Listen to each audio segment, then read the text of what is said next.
Hello everyone, and welcome back to my movie reviews. And I've got a good handful of movie reviews for me to catch up back on. And I quite literally just got back, about 30 minutes ago or so, since I just saw the newest movie of I think it was The Green Knight. So I'm just like, yeah, I've got a lot to recap here on my channel. So yeah, I'm definitely gonna kick back and watch and give you a bunch of movie reviews of this one today, which is A Quiet Place 2.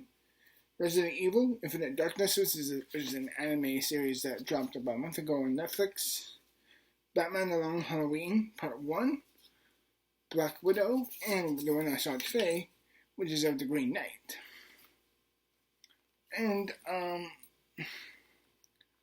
I guess for me, the first one I'll talk about, again, I'm going to make these into separate videos, so 5 different videos, including this. But I'll make A Quiet Place 2 really good, just short and sweet and simple. I really enjoyed the first A Quiet Place. This movie is literally an immediate sequel. Like, it's not like Aliens where there's some time, or Empire Strikes Back where there's some time in between the sequels. No, I'm comparing this to those films. But, with a sequel, you want to make a certain degree of continuation of the story and character. This movie picks up right from the first movie. Oh God, I can't hold that thing. And what I really liked about this movie a lot, or should I say loved, and I think this might some shocks to people, is that I think this movie's kind of better than the first, and I think what really made it more immersive and engrossing is the vulnerability of the characters, of the younger characters making dumb mistakes around other people because, they just don't know anything better. And because, of course, the kids, they're just with their mom now and, they're very much surviving. And what I loved about this movie is that because, of course, one of the kids is deaf and she doesn't really know. Like, I'm sure she's really aware, but the movie, in other ways, knows to show in a certain way that just because you're deaf doesn't mean you don't know you're creating sound. And it also shows how other things can, of course, split in a certain angle. So I thought its approach to sound was a lot more clever and subtle than the first. And I thought the character choices were much more engrossing and important because in this movie, the kids made this. I'm not gonna spoil anything, but it's like they do make bad mistakes. They make wrong mistakes, but it feels like that's understandable because they're forced to grow up so fast in this type of world and this type of environment, so that it really understands that they can't have their kid-like behavior. And if they do, they have to do it on a very minimal scale because kids are loud and they're annoying and they're pestering and they're destructive. So it's like you gotta raise a baby because part of this film, Emily Blunt's character is pregnant and it's like, oh crap, you don't know how you're gonna execute that and you're gonna translate that in such a film.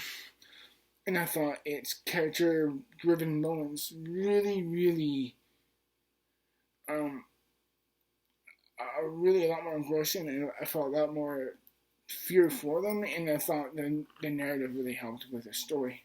The narrative in the story really felt like it was driven forward by these characters, because, again, this story felt very organic with the idea of other survivors, and how, kind of like in that Mad Max way, it would be like, there's some people who will succumb to the craziness. There's people who would like to help you. And there's people who would say, screw all that. I just want to survive.